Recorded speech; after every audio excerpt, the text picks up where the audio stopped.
Bonjour tout le monde, j'espère que vous allez bien. On se retrouve pour un tirage général avec l'oracle des anges. Comme je vous l'expliquais il n'y a pas longtemps, j'avais envie de m'en servir.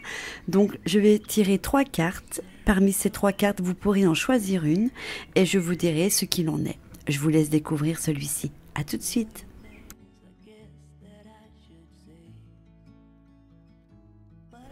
Vous pouvez choisir parmi les 3 cartes pierre jaune, pierre verte, pierre bleue, c'est à vous.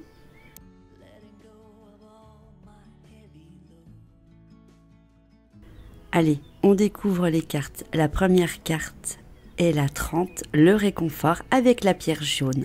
Deuxième carte, le don numéro 26 avec la pierre verte. Troisième carte, pierre bleue, la confiance numéro 8. Première carte. Cet ange du réconfort qui fait suite au pouvoir et à la richesse nous rappelle l'histoire de Milarepa, qui après avoir acquis ses pouvoirs auprès de son premier instructeur, les utilisa à des fins personnelles. Il partit et alla à la recherche d'un autre gourou pour apprendre le renoncement. Pourtant, il avait pensé, en vengeant sa mère, sa sœur, faire œuvre de justice.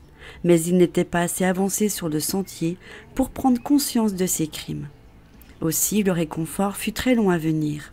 L'ange, sous la forme de son gourou, le fit attendre très longtemps.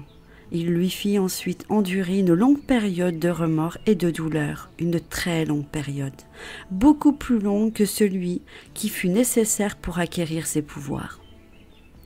Durant notre voyage, nous sommes sans cesse tiraillés entre différents désirs, désir d'accéder à la vérité, à l'ultime réalité d'un côté, désir de confort et d'agrément matériel, de reconnaissance sociale et autres.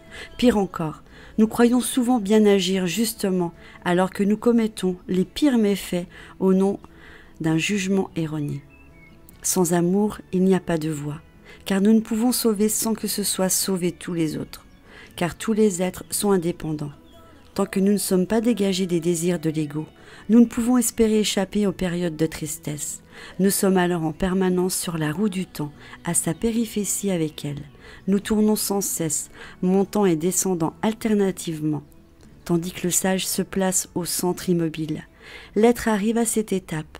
Il est tombé, mais il sait qu'il peut reprendre son ascension sur l'échelle des anges. Cet ange protège les psychiatres, les psychologues, ceux qui ont voué leur vie aux autres, les gens qui adoptent des enfants. On peut l'invoquer en cas de déception, de sentiment de solitude, lorsque l'on prend conscience de la vanité des choses terrestres, lorsqu'on se sent perdu comme un enfant. Sur le plan spirituel, la voie indiquée est une voie de dévouement et d'aide morale ou psychologique. Alors, cet ange sur le plan matériel, il vous indique une déception, suivi d'un réconfort, que vous pouvez reprendre espoir, mais que toutefois vous devrez reconstruire ce que vous avez perdu. Vous ne serez pas seul, il sera toujours là pour vous aider, pour vous épauler et surtout pour vous rendre ce réconfort. Deuxième carte, numéro 26, le don avec la pierre verte. Si l'ange nous enseigne à avoir les dons que nous recevons du ciel, il nous apprend également à donner à notre tour et à donner avec notre cœur, et non par obligation ou dans l'espoir de recevoir quelque chose. Savoir donner suppose l'ouverture intérieure de notre cœur envers notre prochain, et l'acceptation permet d'avoir de la gratitude. C'est ainsi, l'un ne va pas sans l'autre. Les roses symbolisent le cœur, l'ouverture de notre cœur envers notre prochain, l'amour. Le don, cela peut être le partage. Saint Martin, qui donnera la moitié de son manteau à un pauvre, en montrera l'exemple. Le don suprême, c'est celui de la vie. On peut donner sa vie pour un idéal de justice et de vérité. On peut aussi d'une autre manière l'offrir à Dieu jour après jour. Le don demande de l'intelligence, de la précaution, un jugement sans défaut.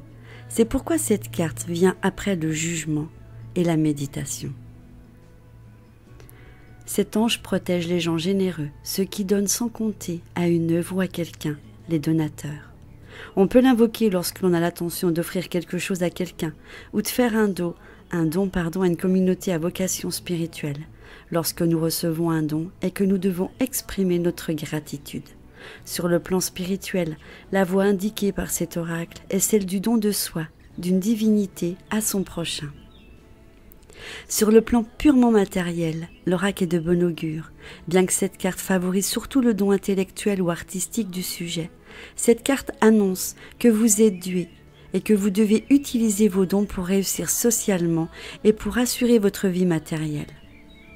Sur le plan financier, cela peut indiquer des donations, des legs ou encore des améliorations financières qui semblent tomber du ciel. Une augmentation imprévue, par exemple. Troisième carte, la confiance numéro 8. Si nous n'avons pas confiance en nous et en l'univers, à quoi bon avancer? Et pourtant, c'est une qualité qui, lorsque nous sommes arrivés à l'âge adulte, nous manque le plus. Les déceptions successives ont progressivement usé notre corps, notre confiance. Or, la méfiance n'attire ni la chance ni les bons sentiments. Passer la confiance est l'innocence de l'enfance due à notre ignorance. Nous devons retrouver un certain degré de confiance plus lucide et non plus naïf d'abandon de la jeunesse, jugeant les autres d'après elle-même. La première des choses est d'avoir confiance en notre Créateur. Il faut nous abandonner à nous décrisper. Voyez comme la main de l'ange qui s'abandonne à l'autre est souple. Il ne s'agit pas de confiance matérielle, il ne s'agit aussi d'abandon de l'ego. Il faut que nous développions en nous l'attitude mentale qui consiste à s'en remettre au cosmique, au grand tout, au Dieu de notre culture. Il s'agit d'aborder des problèmes quotidiens et même les grands caps de destinée avec confiance. Les grands chanceux font en général confiance à leur bonne étoile.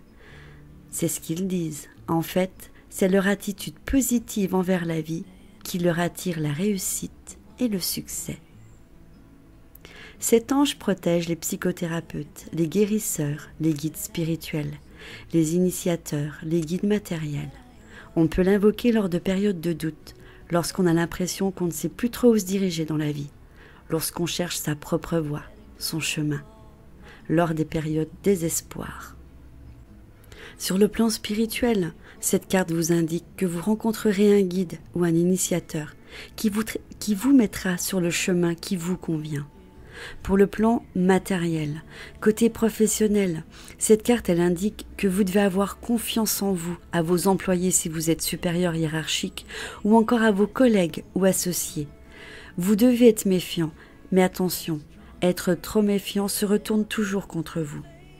Il faut savoir lâcher prise, lâcher la bride et surtout savoir bien contrebalancer pour savoir si vous devez faire confiance ou non. Voilà, ce tirage est à présent terminé, j'espère qu'il vous aura plu. Comme d'habitude, je vous fais plein de bisous et je vous dis à bientôt.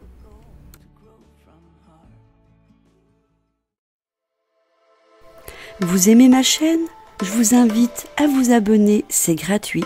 N'oubliez pas de cliquer sur vous inscrire, d'activer la petite cloche pour recevoir mes vidéos. Mettez-moi plein de petits pouces vers le haut. N'hésitez pas à partager ma vidéo sur les réseaux sociaux ou sur vos forums. Je vous embrasse.